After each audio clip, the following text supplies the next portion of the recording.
We start, there are people in the.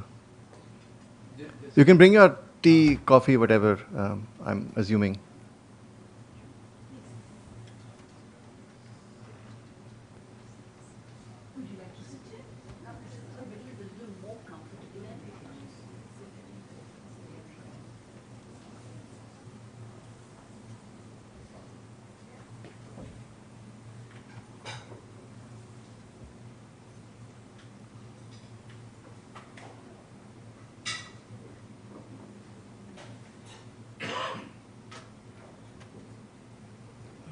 Okay. Thank you, everyone. So my name is Nishant Chadha, and I'm the head of research at the India Development Foundation. If you had read your program carefully, you'll notice there's a bit of a change. Sumit is not well today, so he's not here. So I'm standing in place of him. So welcome to the 8th A.N. Verma Memorial Lecture. So usually we do these as annual events, so we meet once every year. But today we are doing this after a gap of 3 years instead of one. So we missed 2 because of COVID. So I think, however, we've started well again. These lectures are organized in the memory of Mr. Amarnath Verma, the Principal Secretary of the Prime Minister of India from 1991 to 96. Mr. Verma was the most important architect of the Indian economic reforms of the early 1990s. We all know about those reforms, and they pushed India on the road to becoming a more modern market-based economy. And his contribution, and actually of those who worked with him, you can judge from the fact that we've been trying for a very long time now to have a second generation of factor market reforms, but we haven't made much headway in any of those. This year's memorial lecture will be delivered by Dr. Ashish Arora, the Senior Associate Dean for Strategy and Rex D. Adams Professor of Business Administration at the Fuqua School of Business at Duke. His research focuses on the economics of technology and technical change. The lecture is titled Private Corporate Investments in Science and Technology and Leadership in Digital Technologies, the American Story. But I do know that Ashish is going to talk a little bit about at the end about what he thinks is relevant for India right now. His research includes the study of technology-intensive industries, the economics of information security, and the role of patents in promoting technology startups. He's also studied the rise of software and pharmaceutical industries in emerging economies. In fact, I think he wrote a book that I still remember I used for my master's thesis, which is 2005, on the software industry in India. His current research focuses on the management of intellectual property in corporations and innovation-based entrepreneurship. We have also sort of dragged IDF into the technological age, so this is hybrid. We have a small group here, and hopefully we have people joining us on live streaming as well. So welcome to all of you. And Ashish, I now invite you to deliver the memorial lecture. Thank you.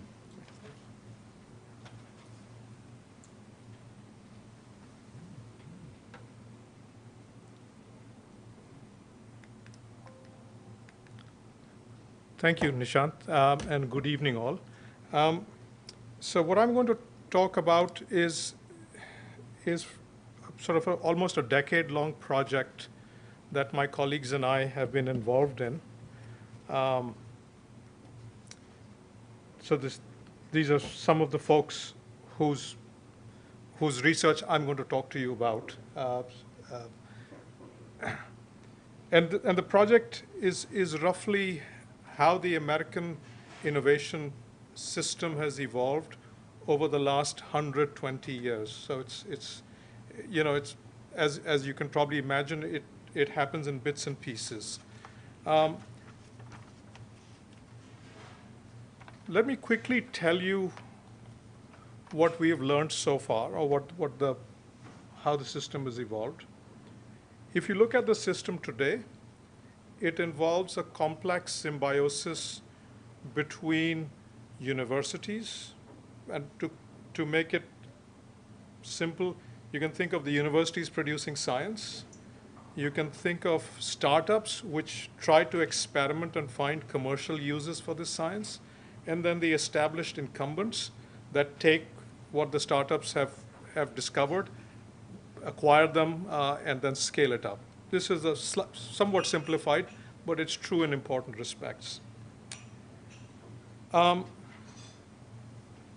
we've also learned, I'll say more about how we reached here and where we started from. And when I say we, I'm talking about the American system.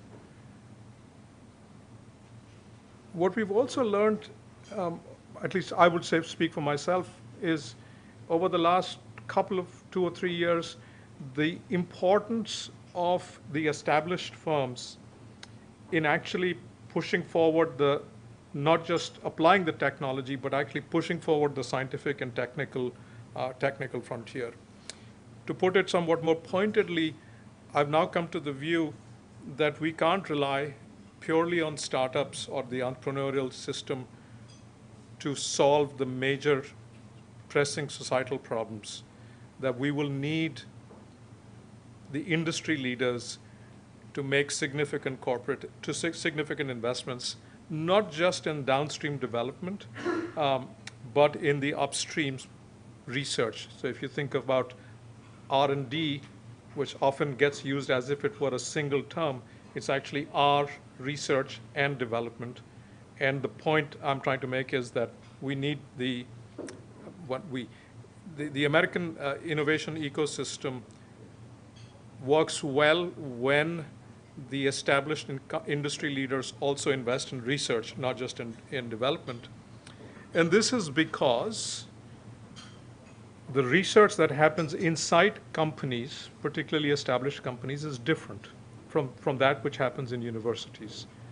And in particular, it's different in scale, it's larger, it's mission-driven, it's typically done with some eye towards commercial application. It therefore tends to be also multidisciplinary. And in the end, my belief is that this kind of investments are really important. And I'll show you some evidence to back that up. I'm going to start my story in the middle. So if you think about America's rise to world leadership in science and technology, this happens sometime starting in the 1930s and continues till about 1980 or mid-70s. It's hard to be very precise about it. What you see here are photographs of some of the people who got Nobel Prizes who worked for companies. And you can see from the logos, these were the leading companies of the day, of their time in America. And all of them had significant investments in research at the time.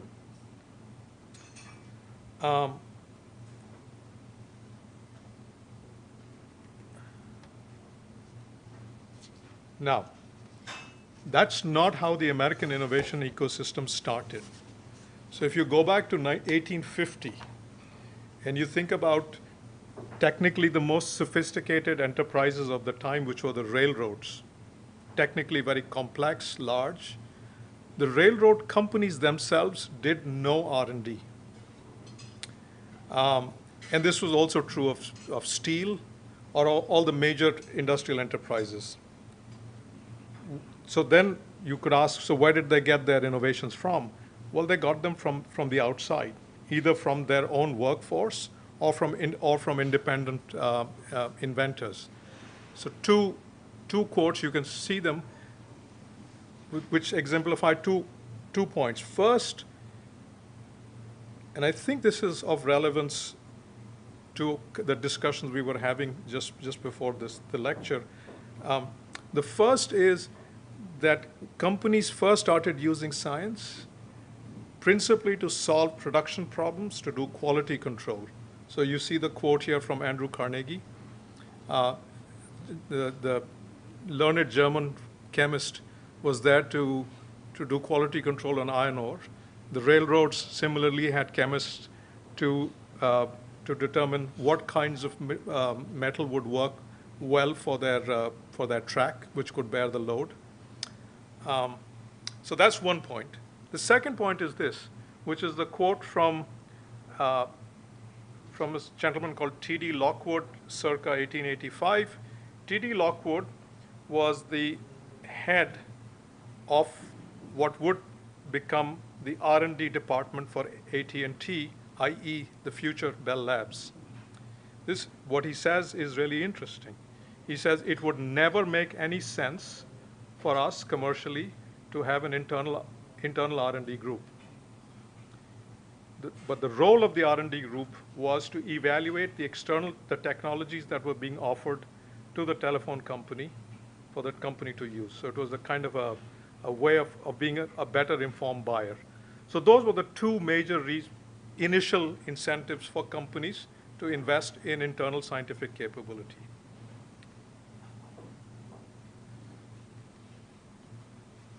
What about universities, human capital?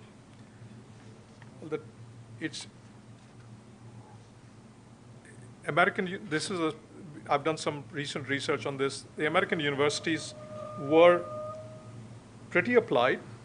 They were often funded by the states, the provinces, and they had to be useful. So Purdue had the Boilermakers and the agricultural extension services and so on, just to be useful to local industry. And there was almost no training of researchers. The researchers that were there, in many cases in chemistry and physics, would go to Europe to get trained and get a PhD. What you see on those graphics are the top left is what became GE Research Labs, headed by a guy called Steinmetz, and that's circa 1901. That's what would later become GE Research Labs. And in 1921, which is RCA's research, and you can see some of the people that visited there. The point here being, at this time, if you think about where people could get their scientific knowledge from, it was not from the universities. It was going to be from Europe for the most part, both in the disembodied form and in the form of trained PhDs. So Irving Langmuir, who was the first, I believe was the first American to get a Nobel Prize in chemistry, was trained in Germany and came back and worked for GE Research Labs after a very frustrating time at an American university. This period, America is already the richest country in the world. It's a scientific laggard and it's a technology borrower. And these, what you see here, were attempts to fill that, in some sense, to fill that void by some of the companies. And there were four in particular: GE, DuPont in 1902, 1903, AT&T in 1909, and Kodak, quite interestingly, in 1912. Those are the four, if you like, the pioneers. Corporate research became a thing, as it were, in the interwar period, after World War I, and so sometime in 20s and 30s, and you can see if you just look at the graphic on the right, that tells you scientists and engineers in industrial research labs per 1,000 employees in the United States. The blue graph is 1921, that's the blue bar, and the yellow one is 1940. And you can see the dramatic increase in employment in industrial research labs. A lot of it, I will remind you, is still solving basic production problems, quality control, debottlenecking, but increasingly upstream, more fundamental research, more fundamental inquiry into the nature of things. I'll give you one example from Langmuir, which tells you how corporate research is different.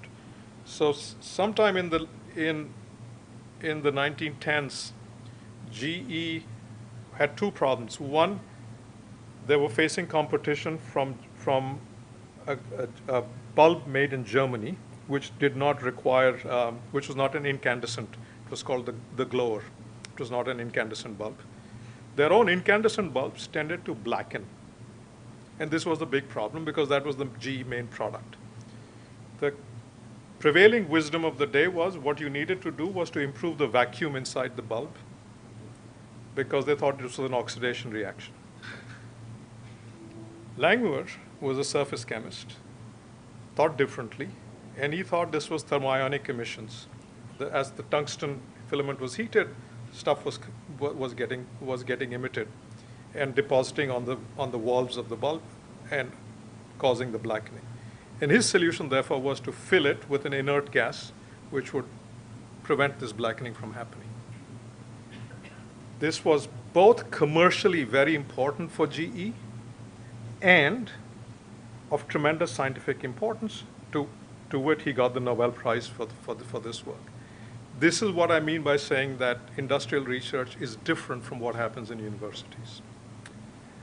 And once there is a second point to this, which is once you can show this, once there is an example, an exemplar of this, then other people say, oh, perhaps the same thing would happen for us as well.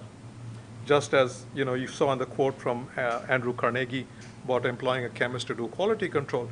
Once that's understood, then other people follow. And that's the process that you're seeing depicted in this chart.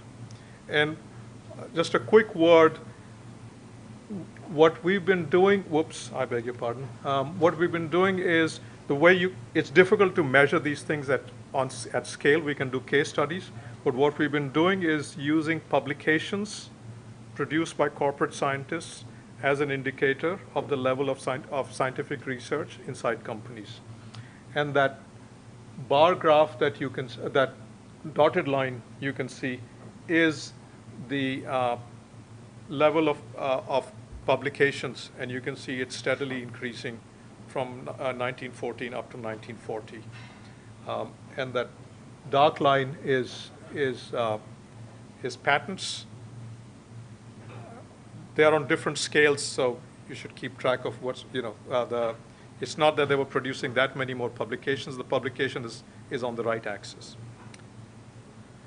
All right, so there's big increase, but, and this is also important, this is very heterogeneous. A few firms account for the bulk of this activity. So here you can see in terms of lab personnel, a handful of firms account for the bulk of it. And interestingly, later on, chemistry would be one of the areas where companies would publish a lot. At this time, there was a strong tradition of secrecy in the chemical industry, which means you don't see that much publications coming out of DuPont. By 1956, I think, if I remember that, DuPont was publishing more papers in JACS, the Journal of American Chemical Society, than 4 of the top universities combined. So things changed. You have to sort of, as we do these measurements. So to sum up this part, oh, yes, and these are the 4. I've already shown you this slide, or version of this slide. So let me, just to sum up. So why did companies take this leap of faith by investing in an activity that only 30 years ago, they thought made no sense? There are basically three related things. One, the universities were poor, so you could not get it from anywhere else. If you had to solve the problem of why bulbs were blackening, you had to do it yourself. Second, related, companies had reached the technical frontier. No amount of tinkering with the incandescent bulb was going to solve the problem of blackening. You had to understand fundamentally why the thing was happening, which is a scientific question. What was causing the blackening? And once you understood the phenomenon, you might be able to do something about it. You have similar issues. People were using equipment They didn't quite understand how exactly the equipment was doing what it was supposed to do. So you have to have a more fundamental investigation. And third, of course, there were significant technical opportunities. There were big advances for example, in physics, in electromagnetism, the discovery of the electron, which then led to the diode and the triode. So there's lots of, on the supply side, there are opportunities where you can do fruitful research. And on the demand side, you've reached the frontier and you cannot get it from anywhere else. And this is the environment in which some of the leading firms made the bold decision that they would invest. Some did not. So just to give you an example, the second largest chemical company in America at the time, the first was DuPont, which was already 100 years old when it made these investments. The second was a company called Allied Chemicals, which nobody today has heard of. They did not invest. They stuck to their knitting. They did what business school people told them to do. They ran a very tight ship, financially were profitable, and completely missed the bus. Right. Then, of course, World War II happens, and that changes everything. Right? If World War I was the chemists' war, World War II was both the chemists and the physicists and the engineers' war. And you have tremendous expansion in the application of science, in this case, to a variety of ends. And you see that famous manifesto by Vannevar Bush called Science, the Endless Frontier, which results in the National Science Foundation being started. But it also got the American government in the business of supporting research and development on the supply side and becoming a big buyer on the demand side. Both things had to happen more or less in parallel. Right? There's an entire industry of government contractors who had to invest in research in order to have a realistic shot at winning the procurement contracts. And that's how we got to the golden age, the rise of American global leadership in science and technology. Right.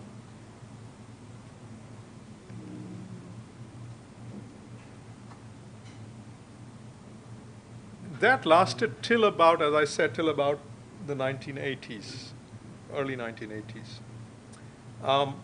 Over the last 3 decades plus, there has been a steady disengagement of American companies in research, or from research. So if you look at the bottom left panel, what it shows is scientific publications normalized by sales. This is for public companies, publicly traded companies. And patents, the red line is patents normalized by sales. And it shows you this. There has been no decrease in patenting once you adjust for size. You know, it bounces around, but it's basically, I would say it's stable. And you see a steady decline in publications normalized by sales. If you go to the graph on the bottom right, that's confidential data from NSF. They publish the aggregate statistics. And what it shows is the same thing.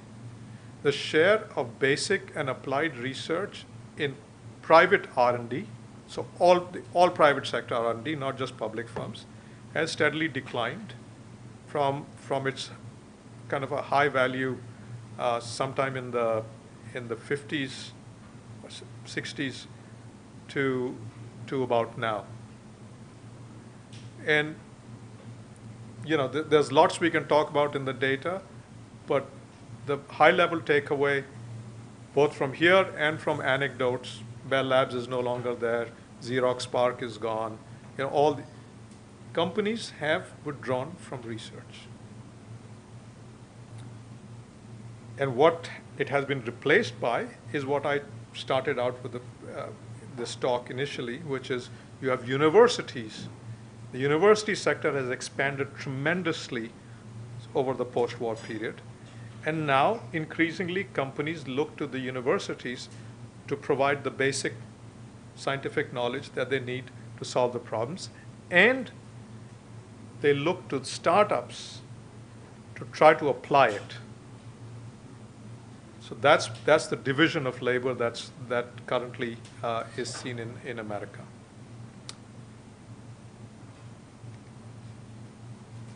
There are some interesting and important exceptions, and that's what I'll turn to next. So here, this is the count of scientific publications by companies, and the two companies that dominated in the 80s were IBM and AT&T Bell Labs. And you can see AT&T Bell Labs, has basically withered away. It got sold, and it's still doing a little bit, but it's basically gone. And IBM, I would say, has also been on a slow downward trend. Interestingly, two companies, Microsoft and Google, have significantly increased their investment in research, and you could see that in these figures. Now, I'll point out two other things. Facebook is here, Amazon is here, Apple is here. You can barely see them. If you look at their aggregate R&D, their aggregate R&D is huge, right? If you just did not bother to disaggregate the R from the D, you would say, oh, these guys are doing a lot of stuff, and they are. But at least based on this evidence, it's mostly D. It's not R. Now yes. How do you distinguish between the two from the data? Well, so what we've done here is looked at publications and patents separately. I don't have the patent data here, but we've looked at them. And if I compared patents, you would see big upward sloping curves for all of these companies. So it's a good point, Shubhashish. Distinguishing R from D has been a huge empirical challenge. We've been able to do it now because we have these large publication data which we've managed to match to all the firms. So now we have a noisy indicator of how much R is happening and how much D is happening. So patent is D. Sorry? Patent is D. Crudely speaking, yes. I don't have patents here on this, but we have looked at those in extensive detail.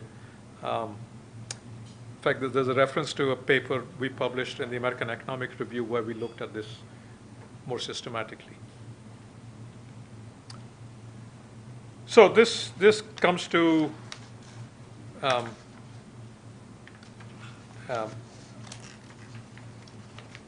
the sort of the bottom line. If you looked at the American innovation system today, there is no shortage of innovation. Tons of cool stuff happening. But it's unbalanced in two important ways. One, in terms of sectors. So for example, to make it concrete, the search for the next generation semiconducting material. Right? We've been in silicon now for 50 plus years, and we're still producing silicon semiconductors for the most part. There's been some gallium arsenide, some this, that, and the other, but nothing systematic. The American innovation system has not delivered an answer to that. Why? Because IBM was the only company that would do it. Intel consciously decided not to invest in research. That was part of their business model, and have gotten to research only reluctantly and somewhat late. And no startup is going to come up with a new semiconducting material. It's just, that's what I mean by the gap. And the second issue I've already pointed out, let me give you a concrete example. If you think about Google Translate, think about what's involved in getting a machine to translate for you. You need linguists, you need AI ML researchers, you need statisticians, you need software engineers, you need database experts. You need to bring them all together, and it turned out to do it effectively, you needed a custom semiconductor or microprocessor, which is a tensor processing unit. And these things could be brought together only inside a large corporation. No university could do it, and no startup could do it. So let me show you now the results from some specific case studies that we did in the digital technology sector. I'm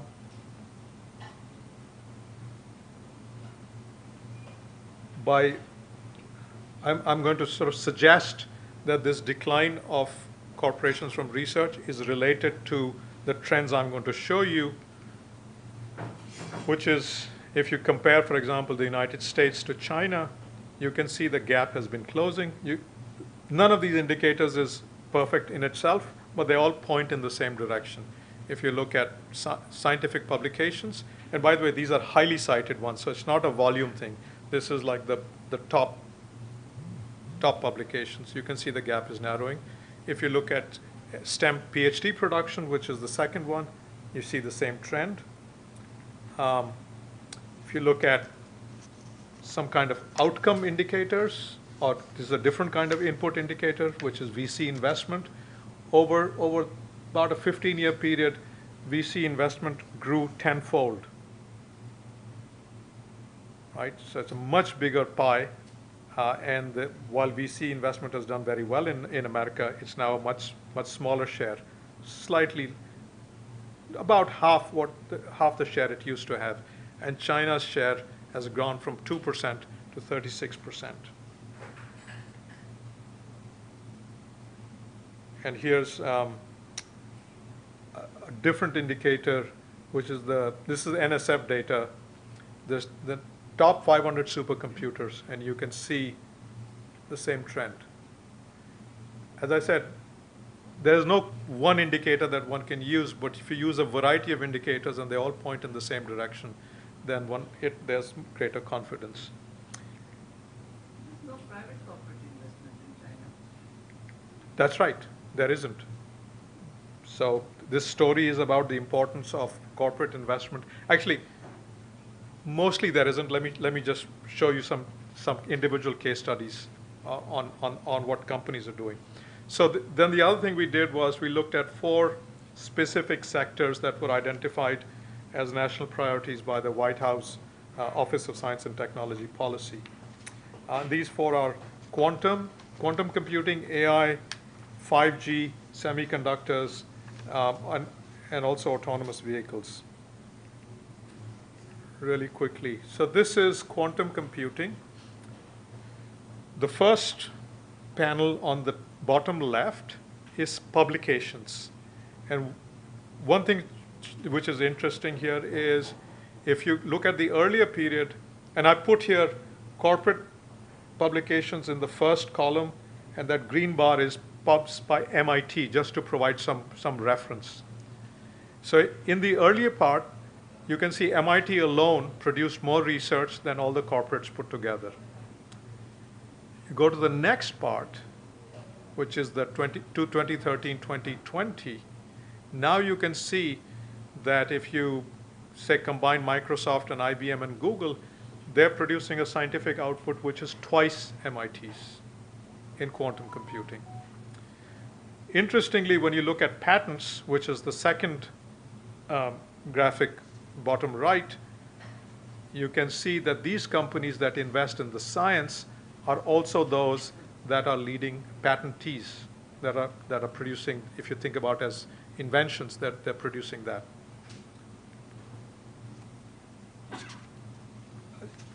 The takeaway here is when companies invest in research, they tend to do better on patenting and also on the commercialization side. Very quickly, same story is artificial intelligence, which is, if you look at in the left, this is one of the top conferences in it's called ICML, Conference in Machine Learning. These are all, and What I want you to look at is the blue uh, pie slices. Those are companies: Google, Facebook, Microsoft. These are the people producing research. If you look at the second one, is a second conference called Neuro IPS, and here we looked at the companies. And Gauri, this was you can see Huawei, Alibaba, and Tencent. But nonetheless, they're there. They're producing research. They're producing research, not just patents. If you look at patenting, patenting in AI, I think, is still not a big deal. But if you then look at the second graphic, which is the number of active AI unicorns, this is 2021 data. What's interesting here is the fact that you've got these American corporations that are publishing and patenting does not seem to have hurt at all the ability to produce AI startups and unicorns. In fact, I would argue it seems to be complementing rather than substituting. Let me skip through. A different story happens in 5G. If you look at 5G, the first graphic to the left is high impact 5G publications, and you can see American firms no longer dominate. If you look at technology, which is the middle graphic, which is contributions to the 5G standard, the uncolored bars are American companies, and the colored bars are other companies. And you can see American companies have a much smaller share of, in terms of technical leadership. And if the last graphic is telecom revenue, telecom equipment revenue, and you see the same pattern. The point being, you see at least an association, a correlation between when the leading companies are investing in science, where they are in terms of technology leadership, and where they are in terms of marketplace outcomes. There's a general picture that I'm going to, the semiconductor story, I suspect all of you know well, so I'm just going to zoom through it because I'd rather leave time for discussion. You see the same sort of, similar kind of picture where American companies are not investing in science, and you can see an erosion in American competitiveness in semiconductors as well. And a less clear story on autonomous vehicles. I'm less confident of these data. So here's the bottom line. We see American leadership being challenged. And I would suggest to you that America remains strong. It's in those segments where the companies continue to invest in research. That's the kind of, it's a correlation. I can't make a causal argument, but I hope to persuade you at least it's a correlation worth considering. Now I'm come to the last part, which is what does it mean for the US? I would say we've reached a point in America where we need a new social compact between the incumbent firms that have to commit to making such upstream investments.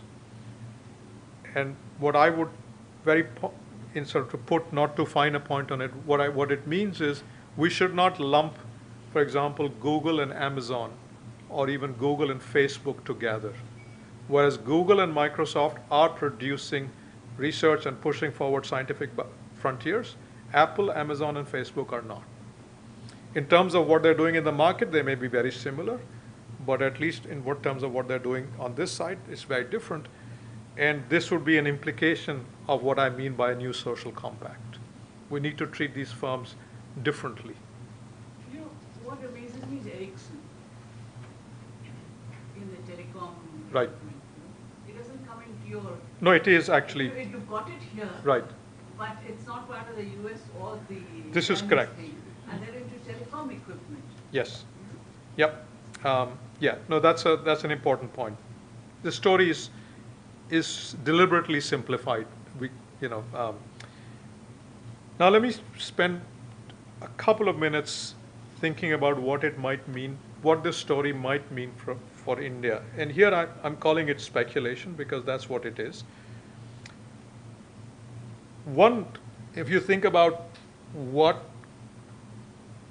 the process of corporate research in America in the 1930s, it starts with use, not with production, not with generation, it starts with use.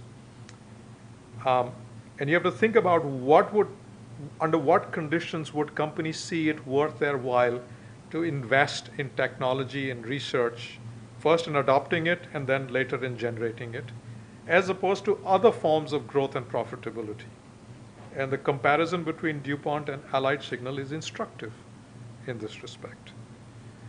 The second point that emerges from America in the early 20th century and India today is the fact that often technology is available. I'll show you an example in a minute. It doesn't have to be produced by yourself or internally at home. DuPont was 100 years old when its research lab started.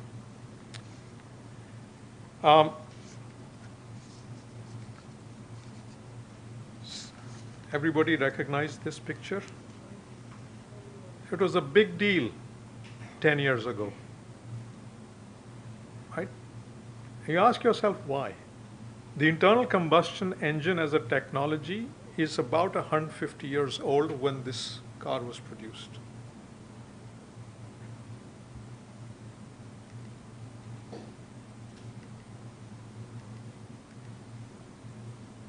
This one passed almost without comment. This is the Reliance refinery in Jamnagar, which at that point when it was commissioned was the largest of its kind.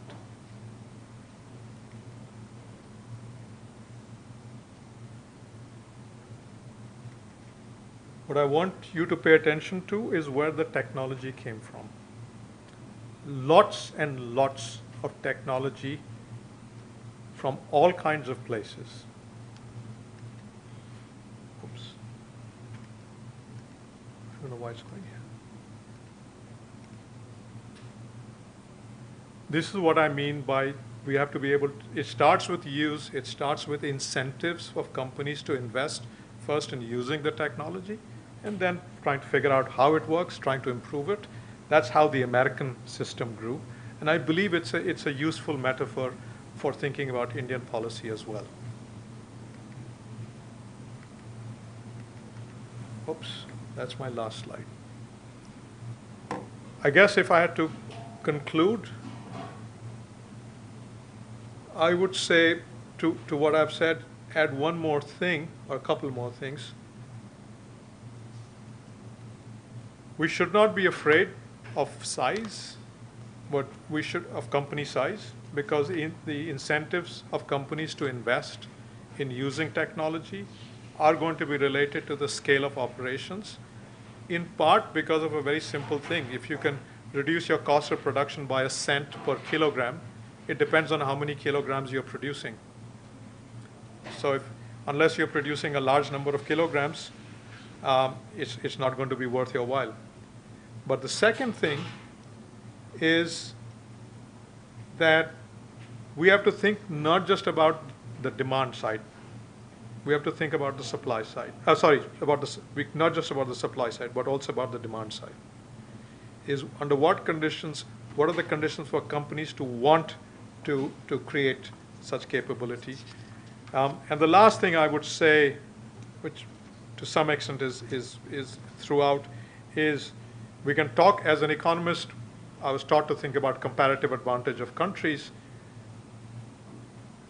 Over the last 10, 15 years, I've come to believe that corporate capability is a key part. So in a sense, comparative advantage sets the stage, but the actors are the companies. Those are the people who have to actually put this comparative advantage into motion into action. Thank you very much.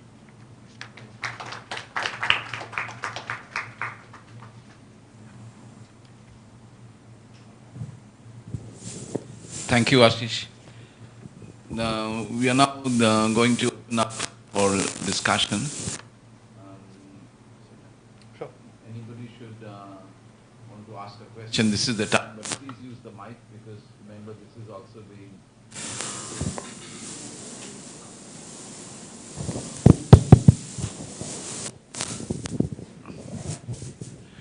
is also being streamed live, and therefore we would want those who are viewing it also to hear the question.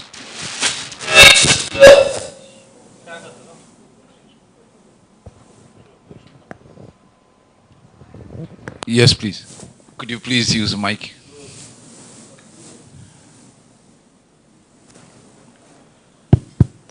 Thank you.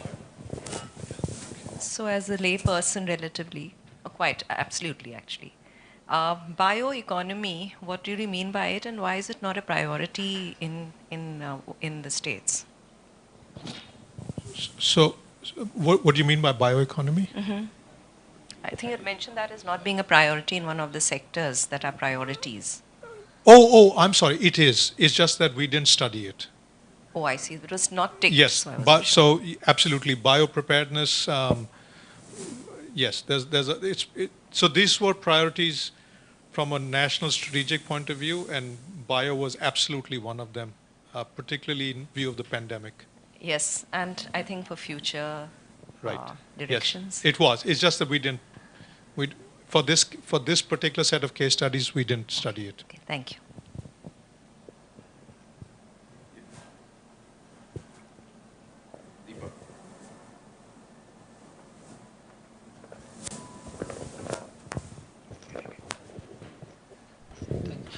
So Ashish, on the related point, I mean, in the past few decades, we have seen that one was the patentability of software itself. I think that was one reason that a lot of patent grants, if you see the top 20, most of them are IT or telecom companies in general. Whereas earlier that was not the case, except for IBM. Many others were chemical or other defense or other companies in that sense. So I think the software patentability itself was perhaps one of the major change in this, at least in terms of the number of count. And second was, of course, in terms of the role of institutions. And here I'm talking of institutions, not just, let's say, Bell Labs, which has now become a mall, actually. And of course, it is known still as Nokia Labs, but also the type of profitability that these enjoyed at that point of time, that somebody like Shannon could go around a unicycle in the campus and do whatever he wanted to do, things like that. So there was not too much of pressure to generate something for this quarter or even this year or next year, but they just wanted to assemble a whole lot of good people and let them run free, whatever they want to do.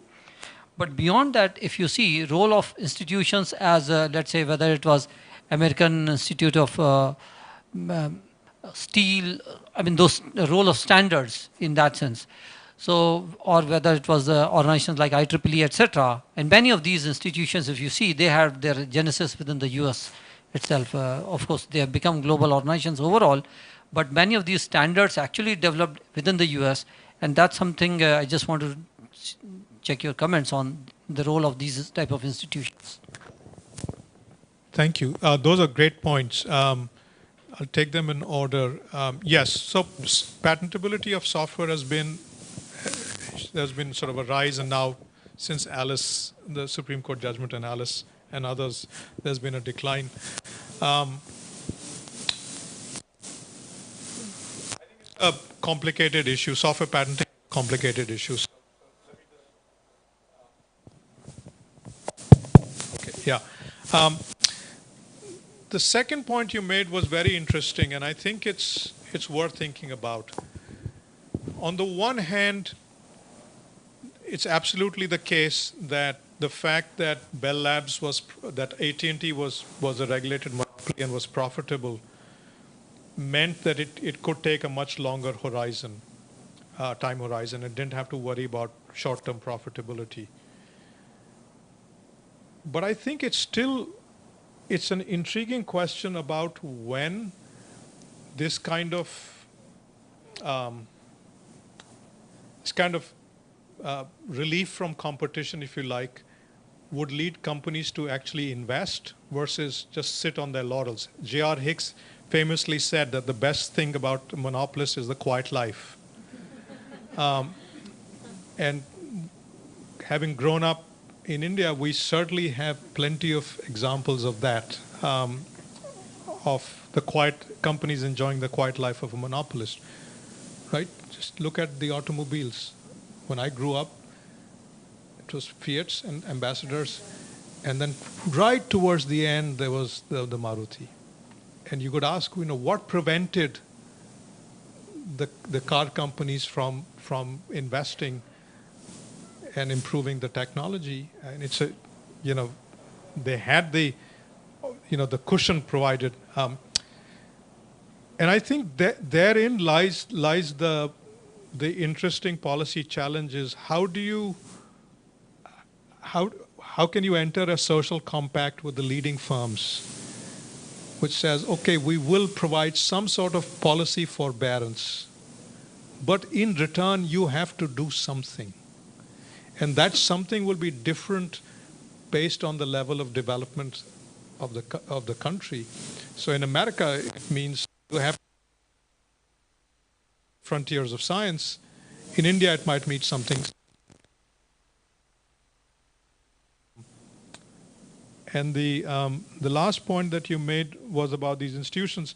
I actually haven't studied them, Deepak, so I don't want to say anything on that. But I suspect you're right, they're very important. I think this thing about compact that you said is important because even if we look at countries as diverse as Sweden or Japan, right? Sweden especially because it started off very poor, but it had this simple thing that many of your taxes were exempted. You were exempted from many of your taxes, even if you exported $1 worth of good. That gave them a huge incentive to become global players. So they looked at the world market as theirs because it was a sort of an incentive that was given. Same with Japan. You could not get any of the support unless you exported. So you had to compete with the global market. In India, whether for cars or for furniture like Godrej, there was no competition and there was no requirement.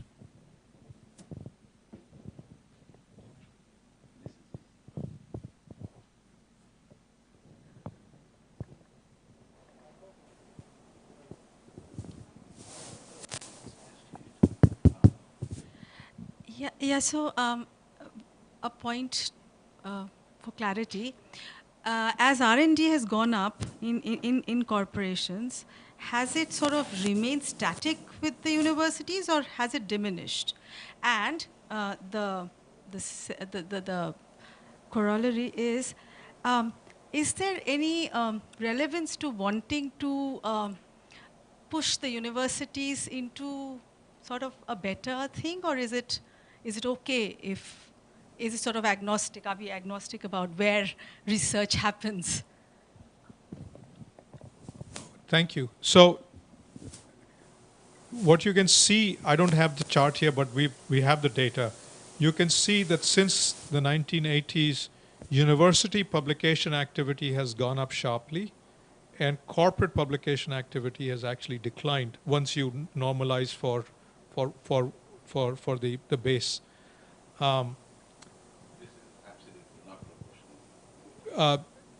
If as a percentage of what if 1980 is equal to 100, if you index it to that, it's actually corporate publications have come down. Aggregate R&D has not. Aggregate R&D has continued to increase. So one way to think about this is the corporate R&D portfolio has shifted from R to D. There's a lot more D and a lot less R. Now, you asked a question about universities. I mean, the idea of it. Yeah. So in America, There has been increasing pressure on universities to get involved in commercialization with the Bayh-Dole Act, which, by the way, was put in place because there was a belief that the Japanese at that time were benefiting from American university research, and therefore what we needed to do was to sort of privatize university research and then have startups which would be based on American soil. Actually, the initial intent when Stanford implemented it was they went around looking for American licensees for university research, found that American companies were not interested in a license, and then reluctantly gave it to startups. And then they realized that this was in fact the better way for most technologies. When companies stop doing research, it means they are actually not in a position to really use university research. It's too raw, it's too far away from commercial, even connections. And you need the startup to sort of package it in a manner that then can be acquired, evaluated and acquired by corporations. Just 1 minute, Amit. I just want to ask him a question on what he just said. What about the incubator experience in the universities?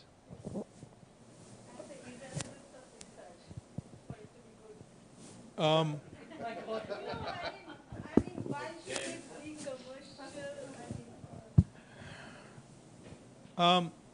I mean, these are complicated.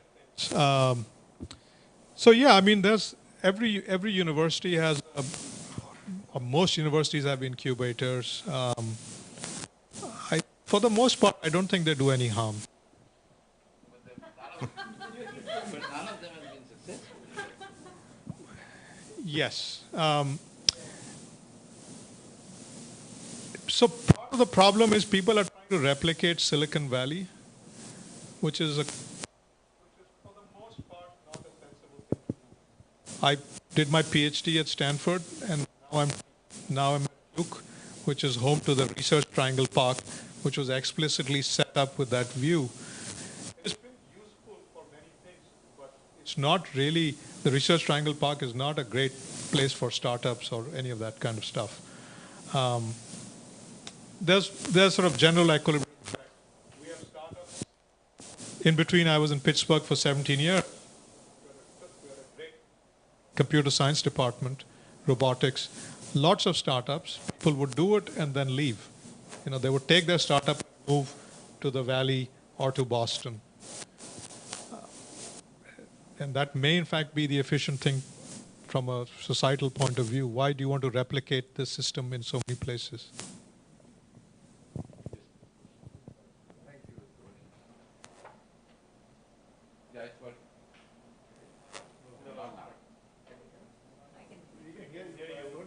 I think I'm loud enough. Being a teacher, I think I don't need a mic.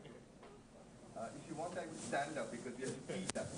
It's very interesting that the Bayh-Dole has come up because when you were presenting, I had a grand off-the-top hypothesis, about one of the takeaways from your talk, which is essentially saying that American corporations stopped doing basic research, with the exception whatever, Google and whatever, you know.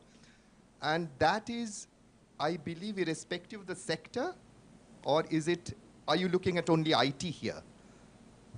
No, this is broad, across the board. So, and that started from the 1980s, according to your data. Now, while you were speaking, I thought, does it have anything to do with the Bayh-Dole? Because, you know, one would be tempted to assume that the Bayh-Dole was introduced to energize public-funded research being taken to the marketplace.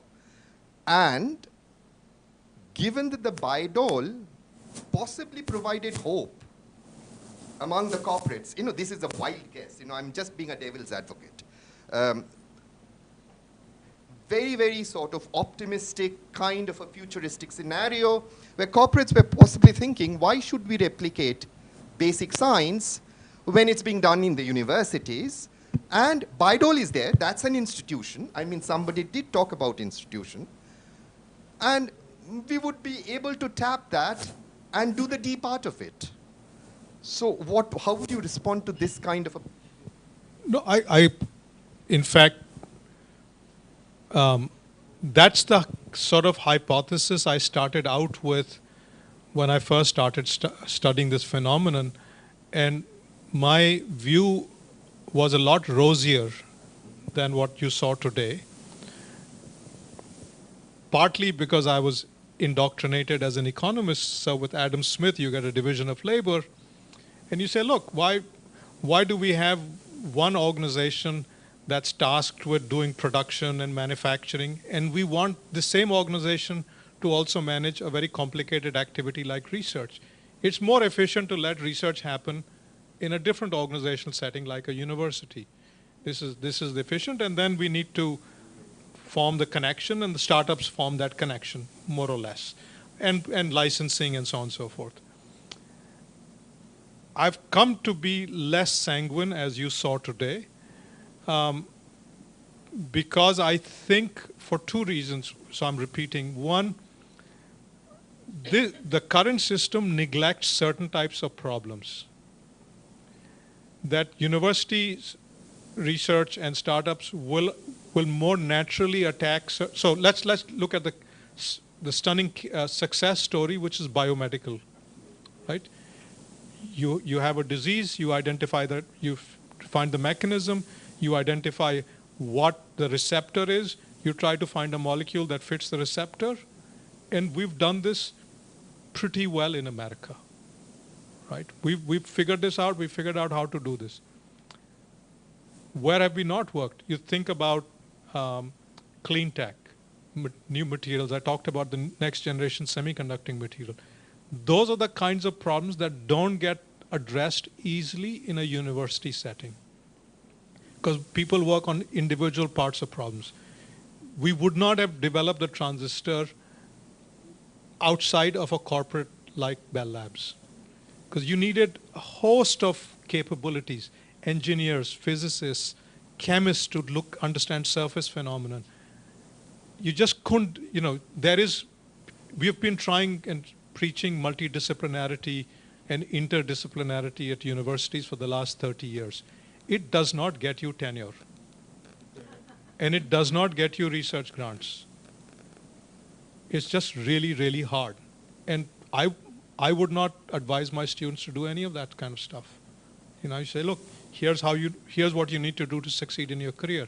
Find a problem that you can solve with the scale that you have. We can't get. So anyway, I'm going on, but you see the problem. I do see the point. Yeah. So this is why I'm less sanguine that this new system will solve important challenges which are systemic, which require this kind of different disciplines coming together, and frankly, a connection to the commercial application. I think that's also really important.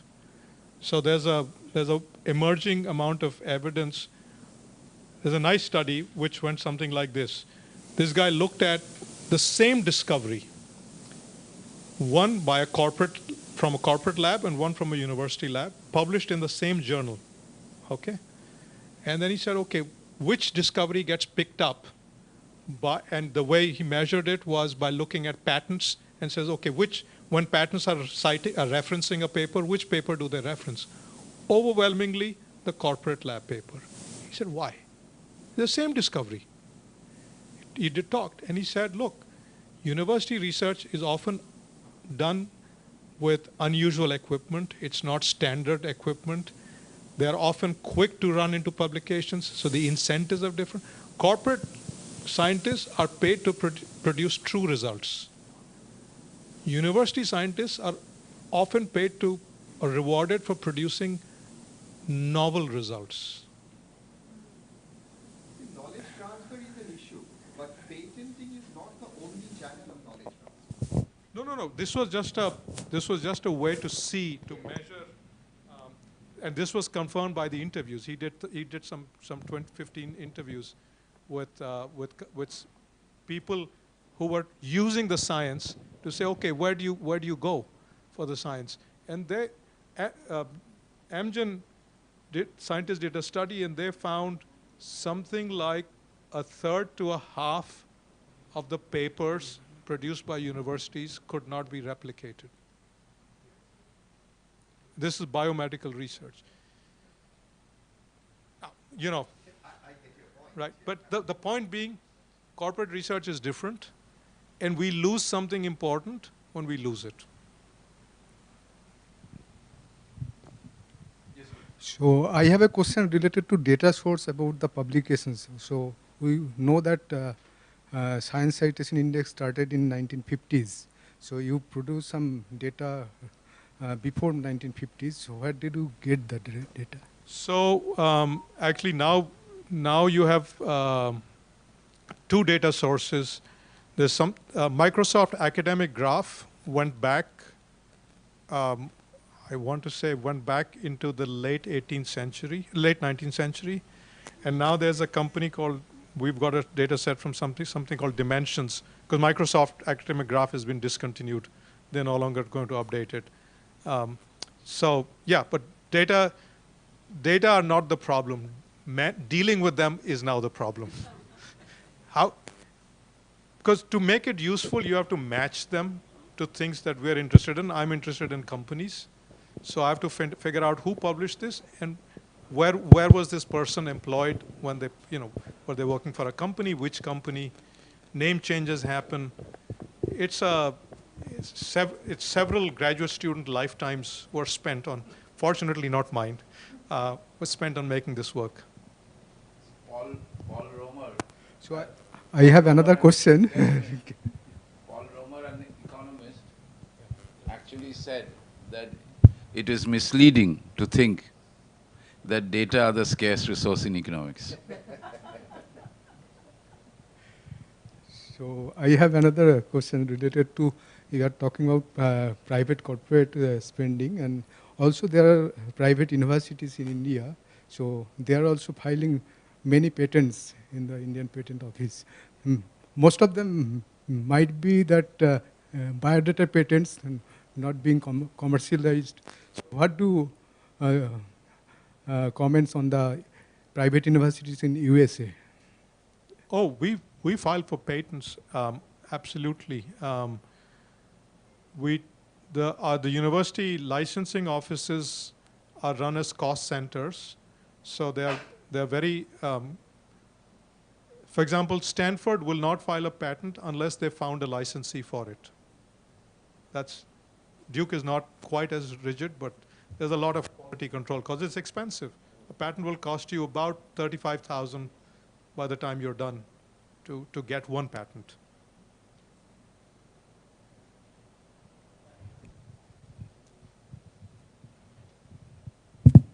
Ashish, I have a slightly different question. See, so my question is about, you mentioned that you need a lot of interdisciplinarity to commercialize research. And you need people who are trained to do that too. So my question, I guess, is that how did it happen in the US? So you can have it, is it demand driven? Is it the fact that you're going to increase wages where you need them? Or is it that you already have prepared a supply of people, there's a glut, and that is what drives research? No. This is unfair. Just because you organized, you got the best mic. Please give that to him. That's the only one which is working.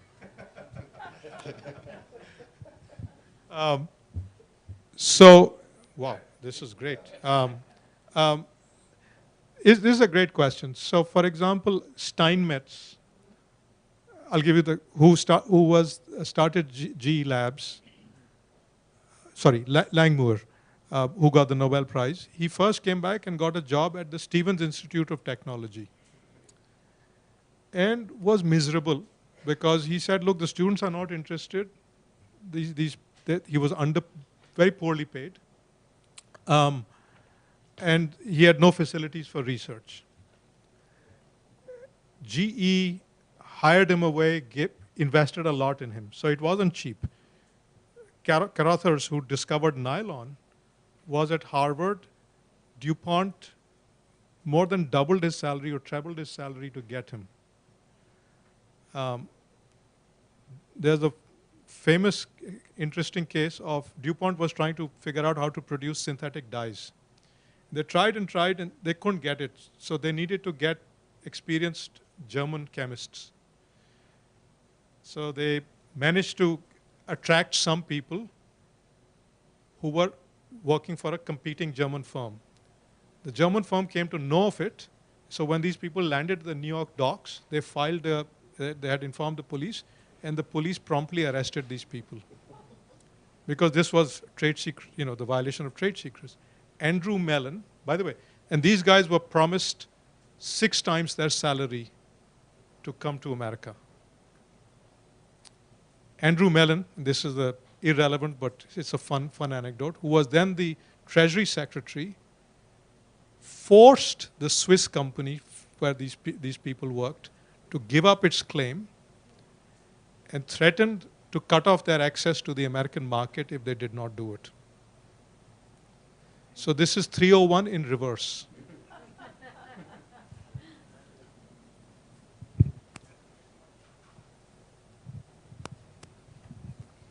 So one, I was just wondering, what about a company like 3M, which was at one point of time known a lot for its innovation? I mean, we did not find any mention of that, but at the same time, in terms of the certain business practices that they had, okay, anybody could, any manager could sort of authorize the purchase of up to $99, and somebody ordered multiple such orders, and still it was celebrated rather than being looked down there. And the other interesting thing is, as you just mentioned, in terms of the universities in the US, a lot of people may not realize this, but the PageRank algorithm that Google uses, its patent is actually owned by the Stanford University and not by Google even today. So Google is a licensee of that algorithm and not a sort of owner in that sense, not an assignee.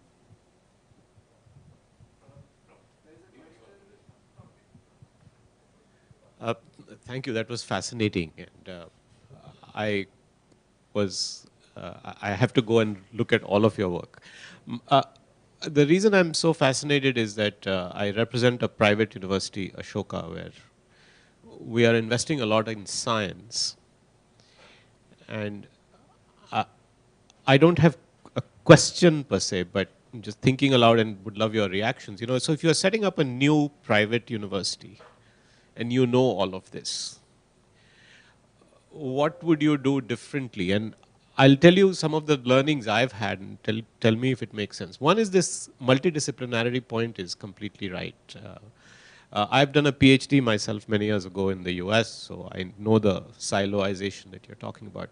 But it's also an opportunity for a new university to do. And we are actually finding that if we want to make a breakthrough in terms of research, that you almost have to today, if you are starting something, that you can't do it without making it multidisciplinary. There's no way you're going to do the pure research and compete globally on R.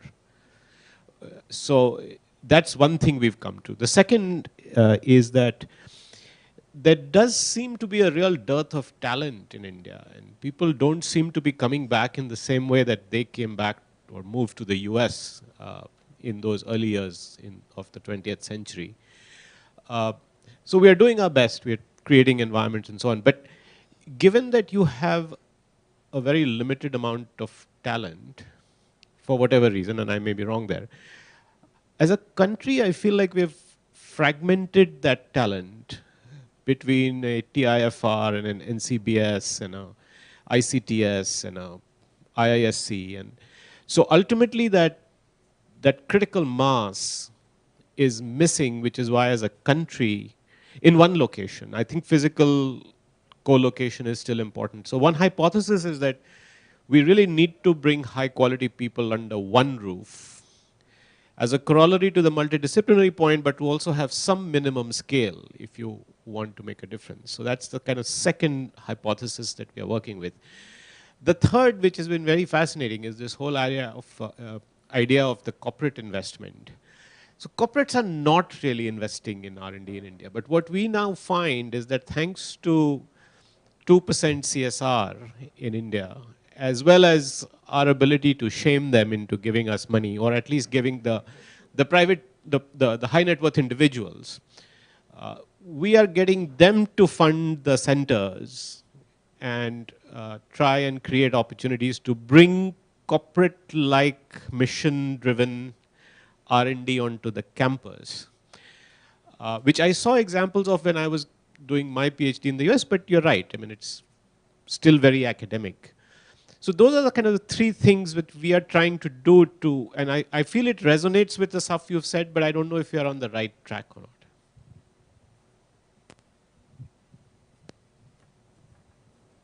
So thank you. So let me, I think the points that you made are really interesting. And so I'm just going to, this is going to be more speculation on my part.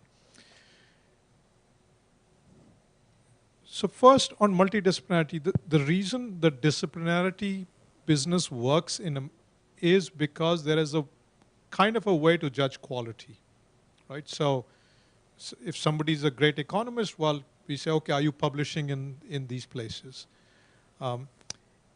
If you are a great mathematician, we look to the approval of other mathematicians to say, yes, what this person has said is good or not. But if you were in Pasteur's quadrant, so Pasteur, was discovered this thing because he was trying to figure out why wine was going bad. There the test is something else. There the test is, okay, you've understood it, can you tell us how not to make the wine go bad? How to prevent it. When you divorce it from that application, so it's easier in some places, like in medical centers, it's not a problem because at the end of the day, it's like, okay, did you find a therapy or did you find a way to fix this problem?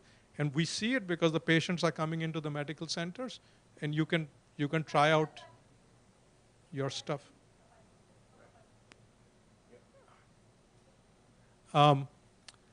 So that's the thing.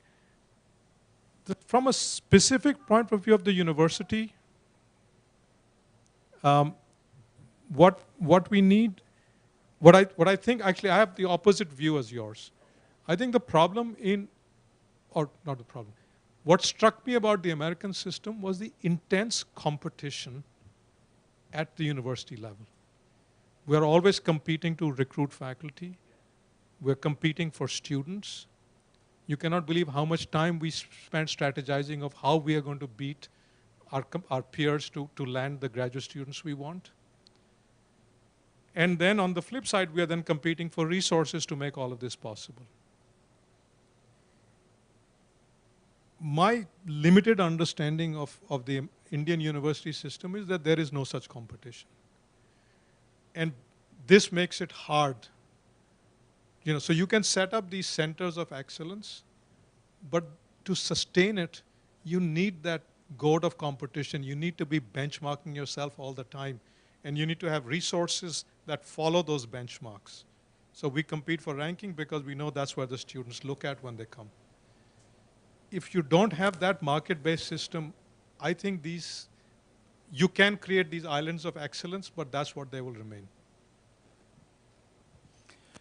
We have somebody online wanting to ask you a question. Bowman Hayden. Hi, Ashish. Good to see you. And Subhashis as well. Too bad I couldn't be there in India with you guys. Since, I'm not from Sweden now, but when I'm not there, I'm usually in California working with David Teese, and so in the back of my mind, I always hear dynamic competition all the time. So I thought I would ask you, how do you see the government extent of corporate research for going for big companies and dynamic research, be innovative in a way that causes potential disruptions? Bo, would you please go slowly? You're breaking up, so please repeat what you were saying. Okay, can you hear me? That's better. That's better. Yeah. Curious, the nuanced look that she's taking is very interesting. Some of the research my colleagues and I to show how some of the big companies are depending on other companies.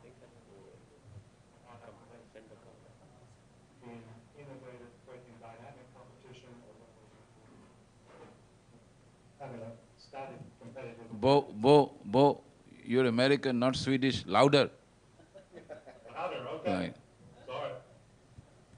Is that better? All right, that's good. So I'm curious about how the nuance of your research, Ashish, is shining lights on understanding the regulatory environment around big tech firms, and also bringing out the idea that corporate research, the R, not the D, it allows for dynamic competition or innovation to come about more than just companies focusing on doing the same thing better and better, and how that is a key to building this innovation system. Now we know that Google came out of university. So how does this research by corporates keep renewing the corporates, but also build a better innovation system, spurring on more companies that can create disruptive innovation as well? So, thanks, Bo. I think, look, what it means for regulation is complex, and there are people here who understand these things much better than I do. I just study innovation. I haven't really ever done competition law or any of those kinds of things. But I will just repeat what I said. I think policy makers, broadly defined, have to take a more nuanced view of companies. And I think I agree with your second comment, which is that this kind of investment does have the potential to renew not just the corporation, but also the environment and the ecosystem around it. We are, yes, who? So we are running out of time. We have actually overshot our time, but since... but no. So I want to use my prerogative as the chair to ask a question. You did talk about there has to be involvement. I don't know if you explicitly said that, but you seem to suggest that there has to be involvement by something like the government on both sides, both on the supply side as well as on the demand side, right? And you had put up a diagram which actually showed the distinction between research funded and done in the corporate sector and research just funded by the corporate sector, right? So, we have started this PLI, Atmanirbhar Bharat, in India. What role can they play in us developing or being technologically more advanced than what we are today? Okay, so I guess let me,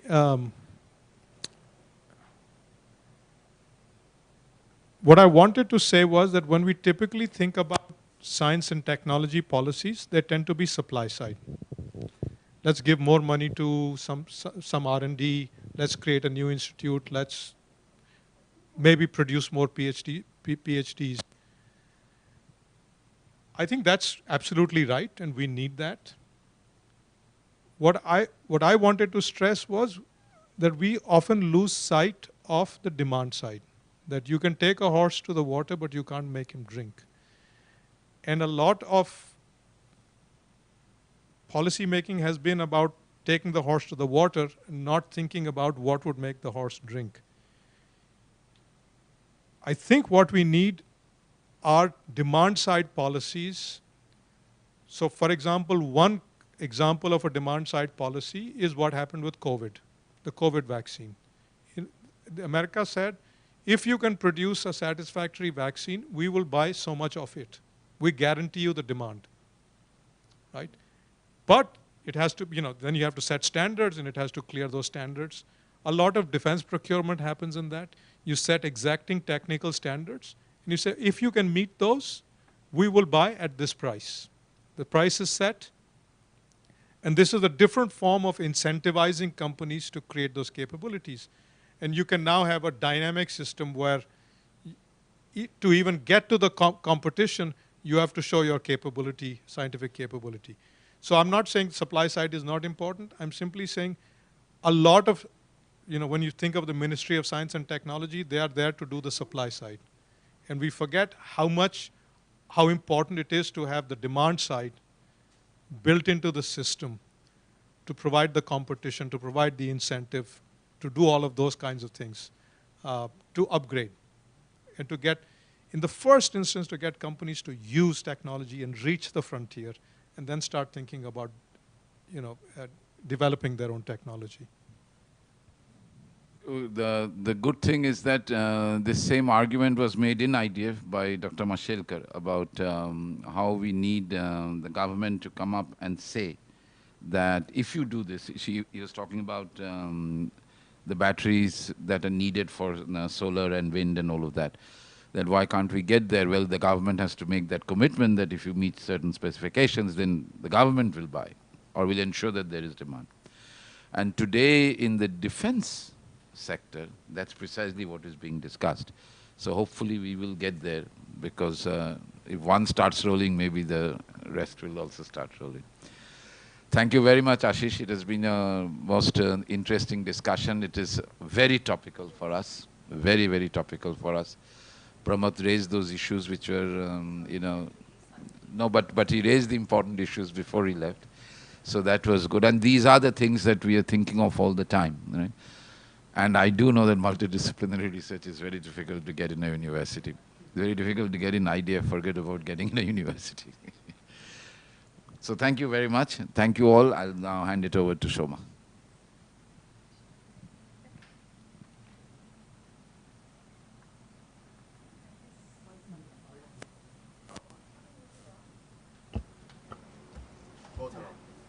Thank you so much, Dr. Arora. Thank you, really. Thank you, really. I mean, lot to learn and even more to think about. We really thank the Verma family for being really, really gracious enablers for this. Yeah, yes.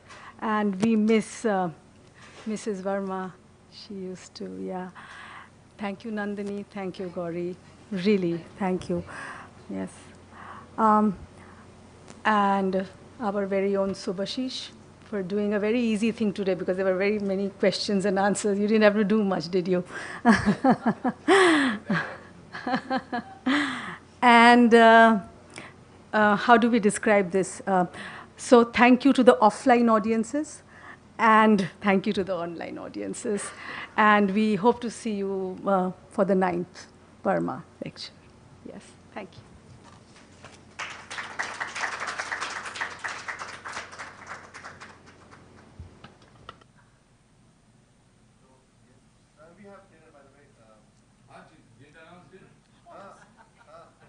All the online people are gone.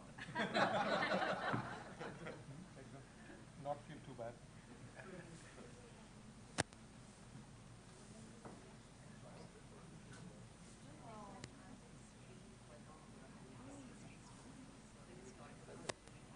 Pramod also studied metallurgical engineering, which I also studied.